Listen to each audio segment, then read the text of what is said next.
Hello and welcome to yet another episode of my show. I guess it's called the Popcorn King Show, and I guess this must be episode 13. That's what we're going to call it. So I've seen a couple of different things this week. I've seen some series, seen some movies, so I'm going to do my absolute best to do reviews of them all. And I am going to start with, of course, the one and only Andor Season 1, Episode 1, Episode 2, Episode 3. I'm kind of doing it's the first year. Like, Disney Plus are releasing this in chunks of threes, and each 3 episodes represents a whole year. So yeah, I watched the first 3 episodes of Season 2, and it's the first this whole year, I guess, and it's leading up to Rogue One, so we're a couple of years before Rogue One, basically. So this is the Diego Luna show, starring Diego Luna, starring a whole bunch of great actors. I really, really, really loved the first season of Andor, especially that whole section in the prison. I just thought, wow, that's probably the best Star Wars thing I've seen since the original Star Wars trilogy. And so I've been super excited for Andor Season 2. Now, a whole bunch of reviews have come out, and the people reviewing it have seen the full Season 2 of Andor, all the episodes.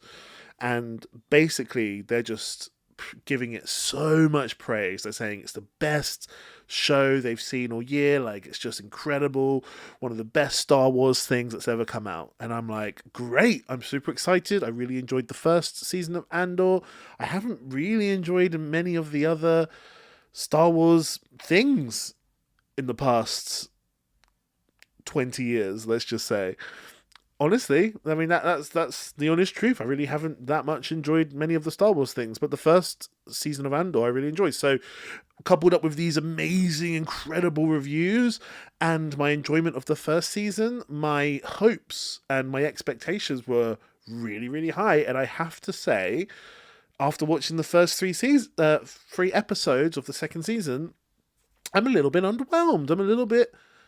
That was fine. It wasn't spectacular. It didn't grab me. I wasn't on the edge of my seat, and yeah, I just thought, what is all the hype about? This is fine. This is just fine. There were some really good bits, but there was also some relatively boring bits. Like, I thought episodes 1 and 2 were a little bit boring, if I'm honest with you. Episode 3 definitely kicked it up a notch and added new things, but episodes 1 and 2, I was like checking my phone at some moments. Just, when I start to think about my phone and checking my phone and messaging a friend, that's when I know a show is not doing that well for me, because I should be hooked. I'm so easily sort of hooked on things. And don't give me the whole, oh yeah, but you've only seen the first 3 episodes. Like, it should be good from the beginning. Why does it take 3 episodes to become really, really good? Adolescence came out this year. The whole show of Adolescence is only 4 episodes, and it is incredible from the very first and only shot. There's only one shot in Adolescence. But yeah, from the first shot of Adolescence, it's incredible. I.e. the first whole episode. But yeah, like, why should I have to wait 3 episodes for something to be good? Like, this may go on to become an incredible show, but don't take 3 episodes to get there. Like, I don't see what they have done in some of these initial episodes that's going to be this huge payoff in the next couple of episodes. It's like, no, some of this just seemed like a waste of time, if I'm honest with you. Although I will say episode 3 was very, very good. The dance, at first I was like, oh, they put on this sort of electro dance music, which is so not Star Wars, right? That sort of... Like, when you think of music in Star Wars, you think of, like, that cheeky band. But, like, this was, like, proper. There was a disco ball floating around a room, and this hardcore sort of electronic music and everyone dancing. And that was amazing. Like, you got your best character moments within that. And there was something about the chords of that song. It was like a 4-chord song going around, but they were interesting chords. And, yeah, it was just adding a lot of it was adding a lot to that scene, to the world of Star Wars. You saw the characters in that dance at this wedding. You saw the characters having realizations, no words whatsoever, just dancing, looking around the room and having these realizations. Sorry, I'm so bad at remembering characters' names because there's a lot of characters in the show. But is it? Oh yeah, Mon Mothma. Her acting is great. She's awesome. Um, but yeah, the dancing coupled up with this sort of action scene that's happening with Diego Luna's character Andor, Cassian Andor, finally gets to that wheat planet to save the day. Yeah, just really, really, really great third episode. It was a lot of World War II vibes, very Nazi officer vibes. You had like scenes that you don't expect to have in Star Wars. Like you had attempted rape scenes. Like they literally say the word rape. They say the word rape on Star Wars, which is insane. You don't expect to hear that when you're watching Star Wars. It's supposed to be like child sort of fun, adult fun, entertainment, sort of escapism, space opera. And then there's like an almost rape scene, like attempted rape. It's insane. And so you get to that scene and you're like, wow, these villains are very much like Nazi officers here, going around and imposing their authority over people and trying to take bribes and trying to almost like enforce bribes, which is crazy. I will say the worst part of these three episodes was Cassian Andor on that planet with those rebels who were just goofy, silly, annoying, yapping at each other. I didn't really even understand why they were fighting each other. Suddenly, these it was just a giant waste of time, and it was just, I guess it was just so Cassian Andor could turn up late. I guess that was the only plot device reason for them, which was just kind of lazy writing in my opinion. And they were literally like silly. They were silly. They were Jar Jar Binks kind of silly, like the way they were talking to each other. And Andor's supposed to be this more sort of adult, realistic Star Wars. So yeah, just annoying characters really. So overall, I thought these episodes were fine. I thought episode 1, episode 2 were fine. Maybe a little bit boring. Episode 3 was really, really good and ended on such a high with that music and the action scene. But yeah, mixed. I'm underwhelmed. I have to say I'm underwhelmed. A little bit underwhelmed by the first 3 episodes of Andor. I'm so sorry. Maybe that's sacrilege. Again, all the reviewers are saying this is incredible TV, best series of the year, and that's a year where we've already had adolescence, right? We're getting things like The Last of Us, and so if this has to be very, very good if reviewers are saying it's one of the best of the year. So we'll have to wait and see. I will say it's already down a point for me for the fact that it has to take at least 3 episodes before it gets good, which is a little bit frustrating to me. I'm very, very sorry, very sorry about that. But let me know what you thought in the comments below. Let me know. I want to know your thoughts. Did you think it was boring for 2/3 of this year? This first year of Andor? Let me know.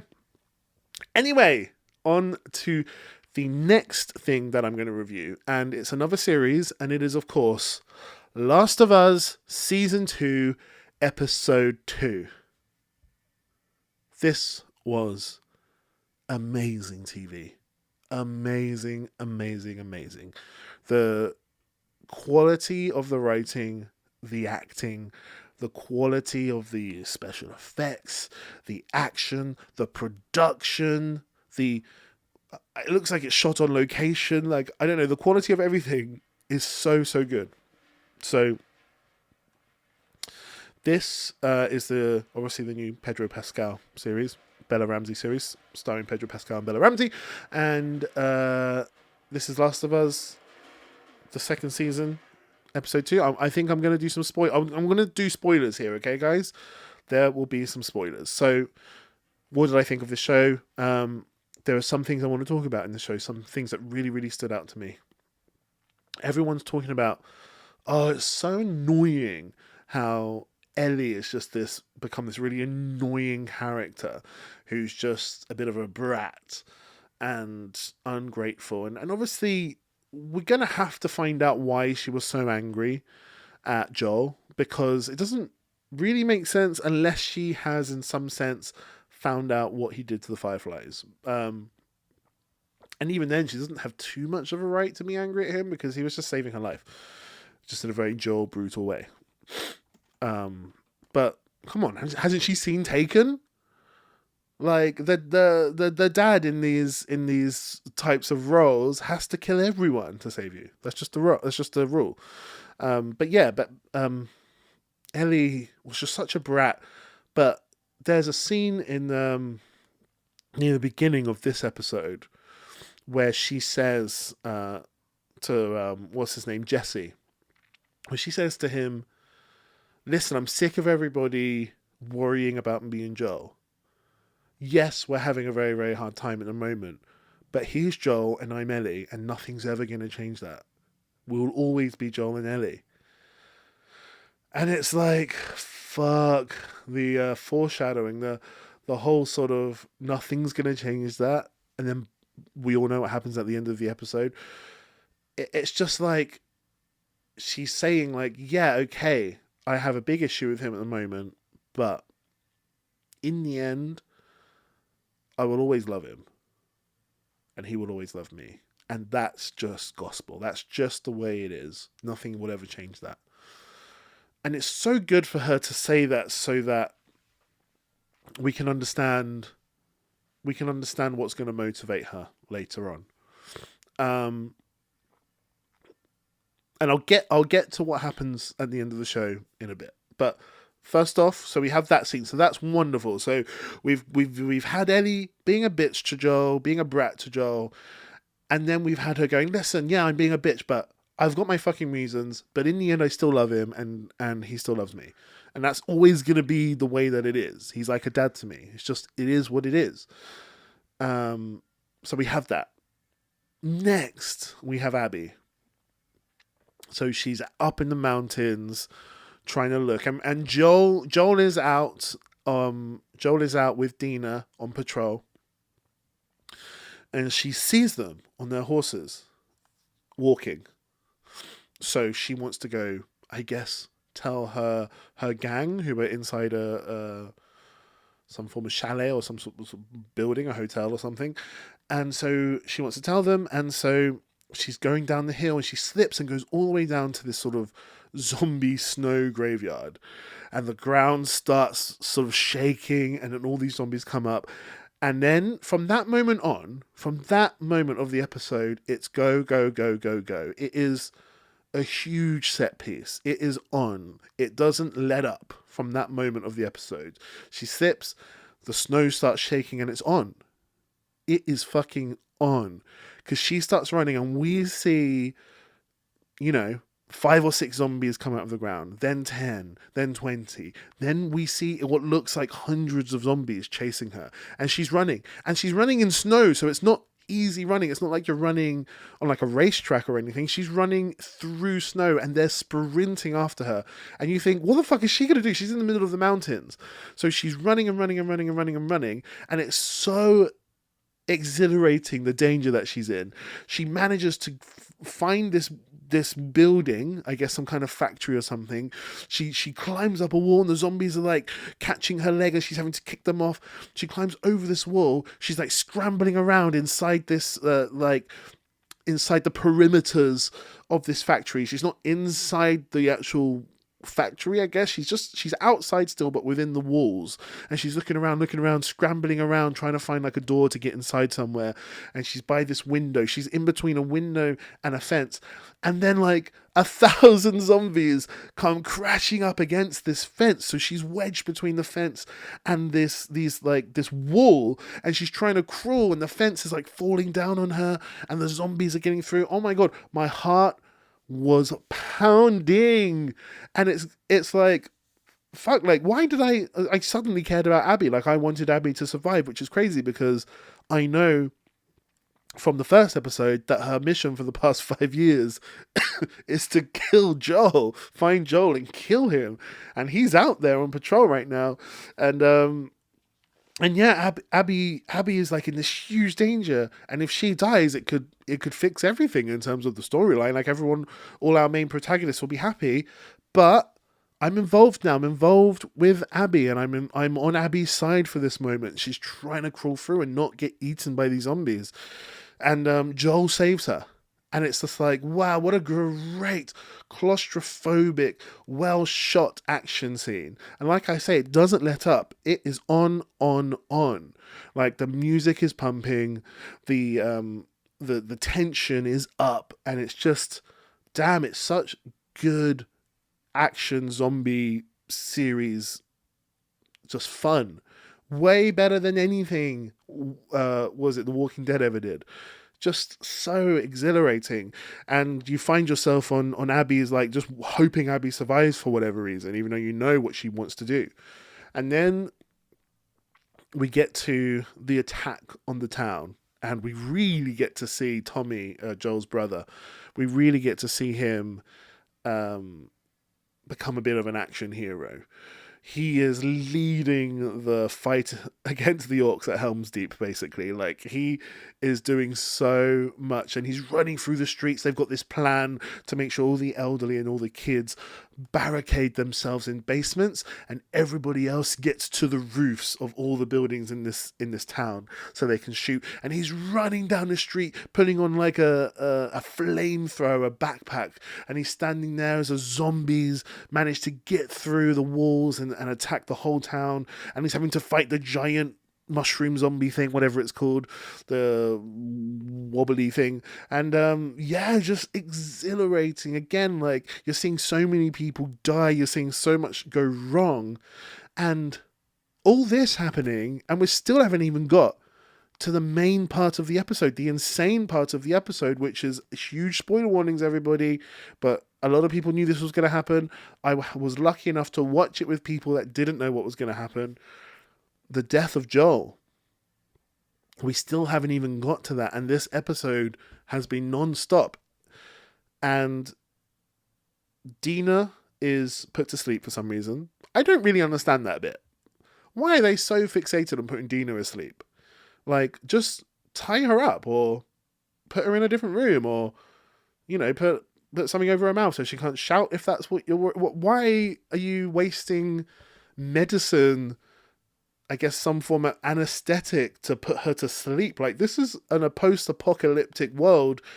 Presumably you're going to be in situations where you need to do some form of operation. Like, save your anesthesia. If you've got anesthesia, I presume it's limited. Why are you using it to put Dina to sleep? Is that really important? Or what did that achieve other than making her go quiet? Just gag her, or tie her up, or put her in a different room. Why did they put her to sleep? That seems so unnecessary. But for some reason, there was some chunk of time dedicated to this for whatever reason, but it wasn't too long, so it was done. And I was a bit like, well, that was weird and a waste of anesthesia. But okay, it's when Abby, played by is it Caitlin Dever, when she gets the shotgun and just straight up shoots Joel in the knee. And you're like, fuck, it's going down now. It's going down now. And I wasn't expecting it to go down this episode. I thought they would come up with a way to make Joel last a few more episodes. But she straight up shoots his fucking leg, and he falls down. And we're like, it's on right now. This is happening now. We're going to witness it right now. There's nothing to be done. You know, Bella, Ellie comes in, played by Bella Ramsey, to maybe save the day a bit, but she does a very bad job. She comes in and carelessly tries to shoot, then immediately gets subdued on the floor. But it's great because then she has to watch Joel get killed, and Joel's just been pummeled to the floor.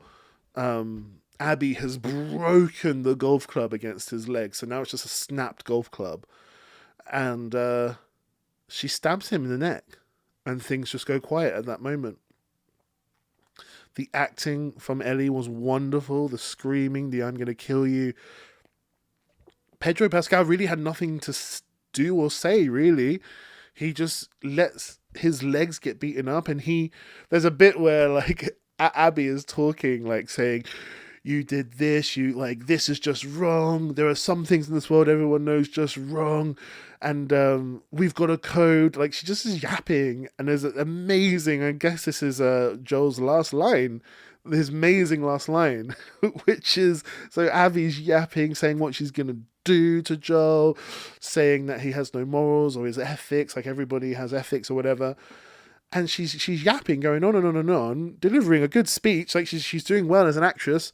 But Joel's last words of his life are, "Shut the fuck up and do it already," which is so fucking Joel. It's just he's so fucking brutal, right? And yeah, his last lines are brutal. Shut the fuck up and do it already. And she still tries to talk. She's like, no, you don't get to rush this. And then she starts whacking him. But yeah, he dies. And it's confirmed that at the end, they're dragging Ellie and, what's his name, Jesse and Dina are going back to the town. And they're just dragging his body behind on the horse. And it's the end of Joel.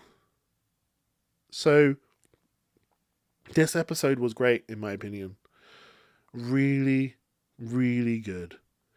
I was speaking to my brothers and sisters, and they were like, well, that's just annoying, like that's ruined it, like Joel's the only character I like. Ellie's annoying, I don't want to watch her. But it's like, yeah, I get that, but for this to haunt her in the way that it needs to, in order for her to turn into basically a monster to be reckoned with, which, if you've played the game or if you've watched the cutscenes of the game, you'll know where this story goes and the things that she becomes capable of. She has to be not just tortured by the loss of someone she loves, she has to be riddled with guilt as well to really affect her. And that's why she had to be a bit of a brat, because she's going to regret that for the rest of her life. She's going to regret that for the last few months or last year or whatever of Joel's life. She made it kind of a living hell for him. Not talking to him, not mending their relationship. She's got to be riddled by that guilt, because a monster is born, you know? A real monster, a real life human monster is born, worse than the zombies. And like I said in the last episode, this is the beauty of this show. It's about what humans are capable of when they experience high levels of pain. What humans will do, how humans react differently. And she's just a monster has been born, and we're going to see that now. And people are like, oh, no one's going to watch the rest of it. I don't think so. Like, come on. After Ned Stark died, spoiler alert, at the end of season 1 of Game of Thrones, the viewership just kept going up and up and up and up and up. And it's just, I think it's good to kill off main characters. We've got to have real stakes where real people can die and stay dead in shows. That needs to happen. You can't just have your protagonist survive everything, because then we know they're not in trouble. Really, the next time they're in trouble, we'll know. Well, they're not really in trouble because that's our main protagonist. They can't kill him. Well, now that rule's out of the window, right? The rule's out of the window. They can kill the main protagonist, and that just makes everything more on the edge. And it will make every subsequent episode more on the edge of your seat. So just great TV. I thought best episode of the season so far. Probably the best episode of Last of Us, other than season 1, episode 3 with the gay couple, which was heartbreaking and beautiful. But yeah, just phenomenal. Absolutely phenomenal. Can't wait to watch the next episode and the rest of the whole season. I just think it's great writing. The best video game adaptation of anything ever. So hats off. Great TV. Tell me what you thought in the comments below. Please, I beg of you. Next, I am doing a review of a movie that I saw at a cinema, and the movie is called The Amateur. The Amateur. I say amateur. Amateur. This is the new Rami Malek movie starring Rami Malek, and it's I'm going to read the synopsis online on IMDb. Please let me know if you don't like me to do that, but I need to do that right now. When his supervisors at the CIA refuse to take action after his wife is killed in a London terrorist attack, a decoder takes matters into his own hands. I went to see this with my brother and stepmom, and I thought this film was surprisingly really fun. Really, really, really fun. I love a good espionage thriller sort of action film, and it's got its action, it's got all the spy stuff. It's just great. So basically, Rami Malek's wife goes to London and is I think just unluckily, wrong place, wrong time, killed by a bunch of gangs in like King's Cross, and it's caught on videotape. And Rami Malek, who works in the States as some kind of decoder or coder, whichever one, and he goes basically, well, if you're not going to do anything, train me up, and I'll go do something about this. And they train him up, and really they're like, well, we're going to have to kill Rami Malek because he's kind of blackmailed us into training him. And he's this skinny, sort of weak, awkward guy. And they're like, we're gonna fake train him up, a little bit train him up. Give him some manuals about how to make bombs. But really, we kind of just need to get rid of him. We need to kill him. He's blackmailed us as the spy agency. But he escapes. And it's like all he needed was a manual about how to make bombs, and then he escapes and goes to London and basically kills everyone, which is classic. Like, I love that. It's a bit like Jason Bourne, but way more inept, way more fumbling, way more awkward, way like just not as cool as Jason Bourne. Nowhere near as cool as James Bond or Ethan Hunt. Just this sort of bumbling guy who is a great decoder, really, really great brain, good at coding everything. And it is weird, like, how much he can code. To be fair, like, in this film, he's coding everything. Like, he there's a bit towards, like a little bit spoilers, I guess. There's a bit towards the end where he's, like, on a boat, and he's like, oh, by the way, I hacked your boat, and I made it drive into, Turkish international waters or whatever, something like that. And it's just like, how did you do that? Like, you can just code everything these days. Oh, by the way, I coded your sister. She's on my side now. Like, he manages to code everything. But it's just funny how everything seems to be able to be hacked. Like, it's kind of almost a superhero at some point. But it builds up to that. There's some good action. There's some sort of fun, tense moments. There's bits where you're on the edge of your seat.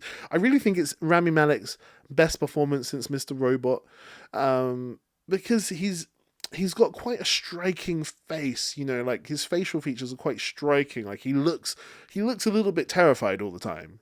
Like, his eyes are quite wide, and his jawline, his like cheekbones are quite thick. Like, he just looks a bit startled at all time, and that's good for this character because he's so out of his depth, unless it's to do with coding. So yeah, I mean, I give this a really good review. I really recommend this film. Go and watch this. It's just a fun espionage spy film with a guy like a fish out of water in different countries trying his best to avenge his wife. And yeah, let me know what you thought in the comments below. Right, next I'm doing a review of another movie that I saw very recently at the cinema, and this movie is called The Drop. So The Drop is the brand new, who's in this film? Brendan Sklenar, Megan Fye. Really, no one that most people have heard of. I love Brandon Sklenar from 1923. He's so handsome, so rugged as a cowboy, and I actually really like. Is it Megan Fahey? from season 2 of White Lotus. So great two central casts. So what's this film about? A widowed mother's first date in years takes a terrifying turn when she's bombarded with anonymous, threatening messages on her phone during their upscale dinner, leaving her questioning if her charming date is behind the harassment. I mean, that's a bit of a weird synopsis, if I'm honest with you, but basically what it is she's on this first date. She hasn't been on a date in ages. She's a single mum, widowed. Something awful happened in the past, some abusive relationship, and on the date she keeps getting these drop messages. It's called Digidrop or something. And she's like, someone keeps trying to send me drop messages. She's obviously ignoring it, as anybody would. But it keeps coming. And like when the drop message comes, she can see the picture. She just doesn't open it, but she can see it. And it's usually something like, open me or stop ignoring me. Anyway, she's on this date. She's trying to concentrate on this date. She can't put her phone away because it's the first time she's been away from her kid ever, I think. So she's leaving the phone on the table and it's distracting. And her date's charming and handsome. He's this photographer, some kind of photojournalist. And eventually she just opens it. And it's the crux of the film is it goes, check your security camera at home. There's someone there who's going to kill your family unless you kill your date. And that's the crux of the film. And so the whole film is that situation, basically. She's up on this date, on this dinner, and she's got to kill her date, / stop her family from getting murdered, / find out who's doing this. And it's a fun little thriller film. Like, it's not going to change the world, but it's fun. It's like, what would you do in this situation? I have to say, though, it was fucking stressful. And I don't mean stressful like, oh my god, her little adorable kid's gonna get shot in the face. Stressful like, jeez, this date is going so bad. Like, the excuses she keeps having to give her date while she goes off and like walks away from dinner, or to try to get him to walk away from the dinner table. Like, it's so stressful. I just want the date to go well. Like, with the most of the whole film, I'm getting stressed out about how ridiculous this date must seem from the date's perspective, the counterparty date. Like, it's just, damn, that's a crazy date. Like, she's away from the table 70% of that date. Which is just, really stressful. Every single time she's got to come up with an excuse, move tables, move back, talk to the waiter, try to get some message across somehow without the villain seeing. Obviously the very first mistake and the very first, I guess, plot hole, in my opinion, is her opening the first message that she gets dropped. Like, it's happened to me once or twice where a random eye drop, whatever it's called, will come to my phone, and I obviously will not open it, and no one will if it's just random. But I would keep thinking, like, from the villain's perspective, like, what if this lady, like every other person, just was like, nah, and put her phone in her bag, and that's the end. End of the whole plan, this huge plan, which, is very important to the villain, that this date dies, like this man, this very handsome man, gets killed. It's like, that seems to be extremely important. A lot hinges on her not being like every other human and just being like, nope, not going to open that and put it in her bag and forget about the phone. Like, she might not look at her phone until she gets back home later. That's crazy. So that would be the end of the villain's plan. The end, like film over. Phone put away, film over. And so yeah, that was one plot hole. But it is what it is, artistic license. I will say, I went with my friend who falls asleep so often in movies, and she said, nah, this film was okay, just annoying, but okay. And I was like, well, you didn't fall asleep, which to me is like a barometer of how good a film can be. So she stayed awake the whole film. She falls asleep even in, like, we saw Wicked at the cinema. Wicked, that incredible musical film full of belting musical numbers, she slept throughout 50% of that film, yet she was awake throughout 100% of this film, The Drop. So to me, that's a ringing endorsement. This film has to at least be somewhat good if she managed to do that. So that's a good recommendation for you. Go and watch this movie if you want to stay awake, because it is very stressful, very tense. You'll definitely stay awake. You'll get frustrated at the characters. You will be interested, intrigued, and it's just a stressful, fun time at the cinema. So I recommend it. So let me know what you thought, and I'm going to move on to my next review, which is of a movie that I saw at the cinema called Sinners. Sinners is the brand new who's in it? Michael B. Jordan movie, starring Michael B. Jordan and Jack O'Connell and a bunch of other actors that I don't know. So Sinners is about, I'm going to read the synopsis. Trying to leave their troubled lives behind, twin brothers return to their hometown to start again, only to discover that an even greater evil is waiting to welcome them back. So Sinners is set in, like, I don't know, the 20s maybe? Basically, one moment. Sorry about that. I just had to go answer the door, but I'm back. So Sinners is it's set in that time when I guess alcohol was illegal, that kind of prohibition-y time in America. And Michael B. Jordan plays twins, and they're at their hometown in the States, which is an area where people are like still picking cotton, that kind of area. And they're obviously these two gangsters. They've worked for like Al Capone or something. So they've come there with loads of money and loads of alcohol. They've got like Italian spirits, Irish whiskey, Irish beers and stuff. And they're going to open up their own nightclub, a juke joint. And they do that. They get their cousin, who's this guitar player, and they're like, you got to play some music. And he's like the best blues player ever. They get another musician, played by, is it Delroy?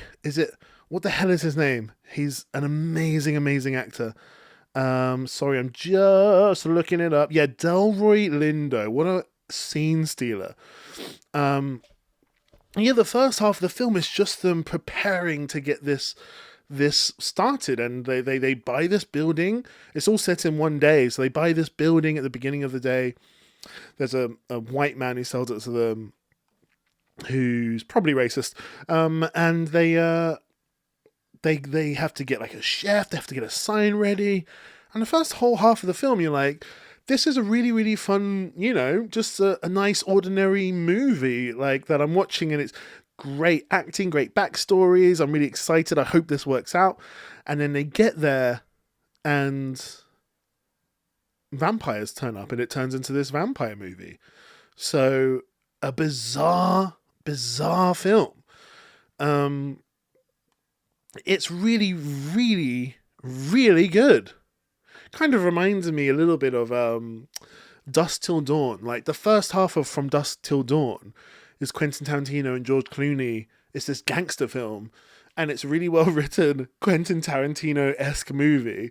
And then the second half of Dusk Till Dawn is when they're just about to get to Mexico, but before they go to Mexico, they're going to wait at this hotel, and then vampires come and kill everyone, and then it becomes like a Robert Rodriguez movie.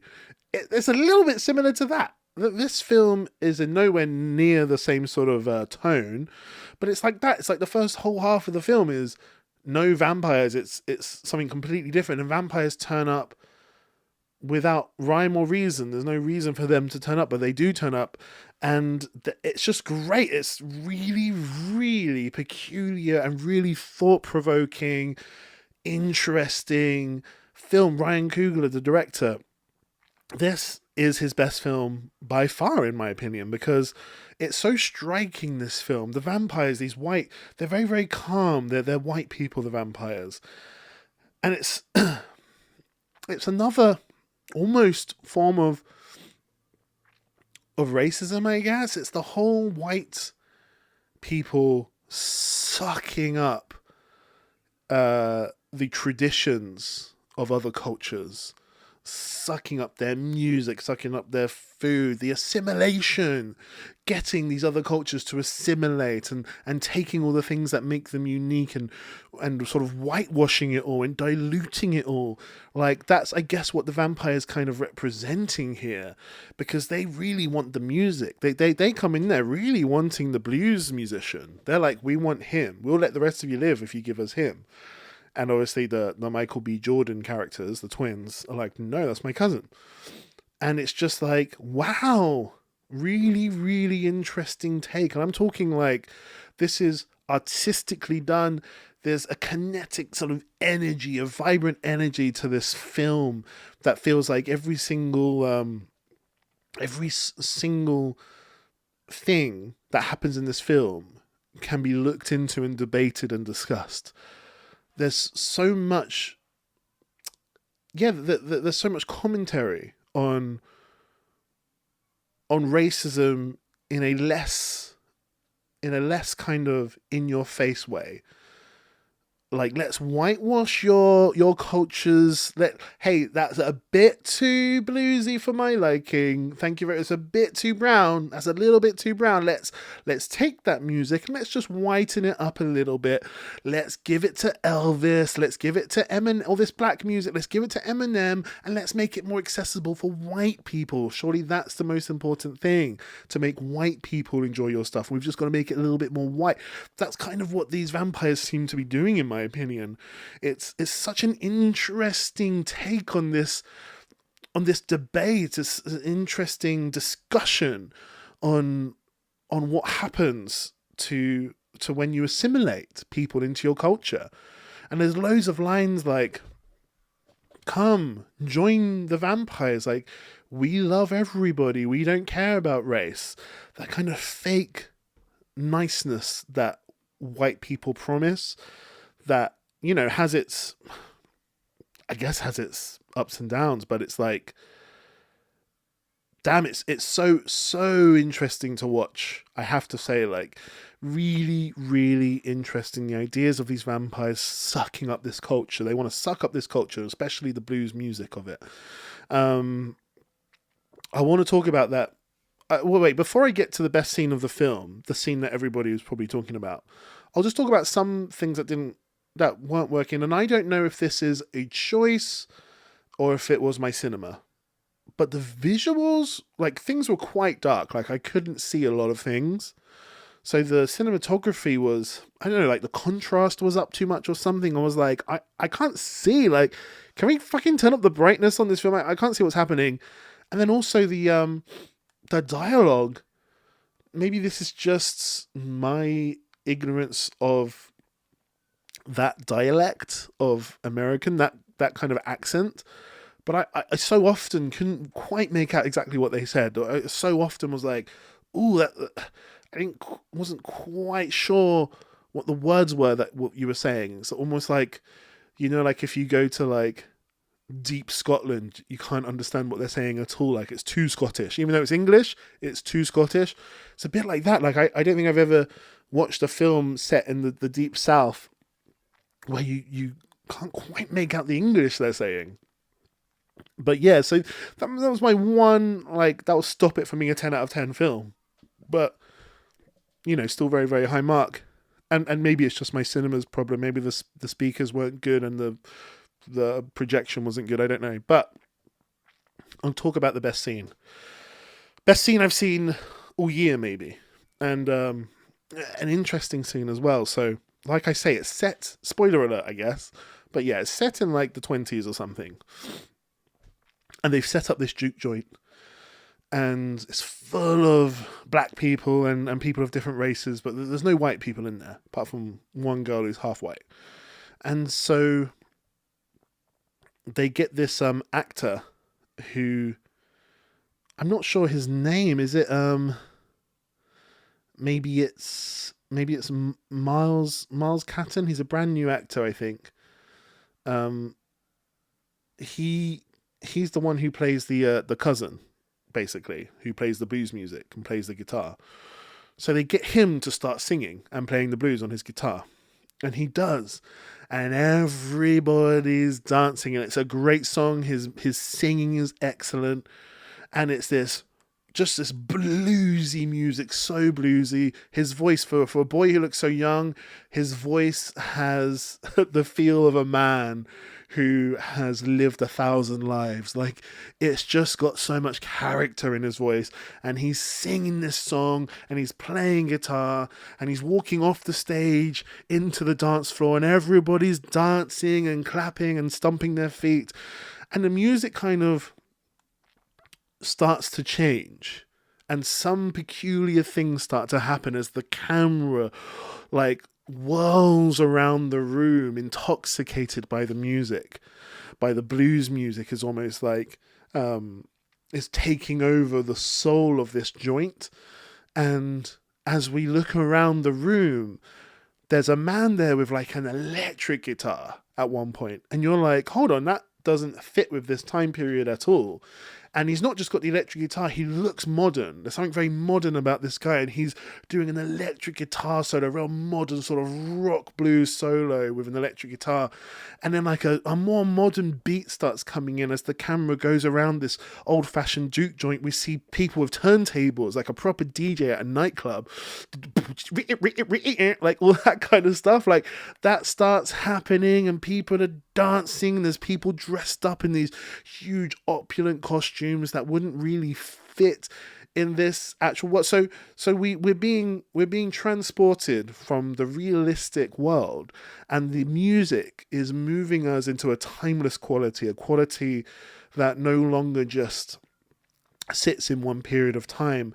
Music has sort of lifted us and transported us into another dimension almost, it seems like. And it's very, I would say it's almost Baz Luhrmann style. Like when you watch Moulin Rouge and they're playing like Nirvana and stuff and Christina Aguilera, it's kind of like that. And it's really crazy and exciting. The music is so vibrant and going across so many genres, and but staying so true to blues at the same time.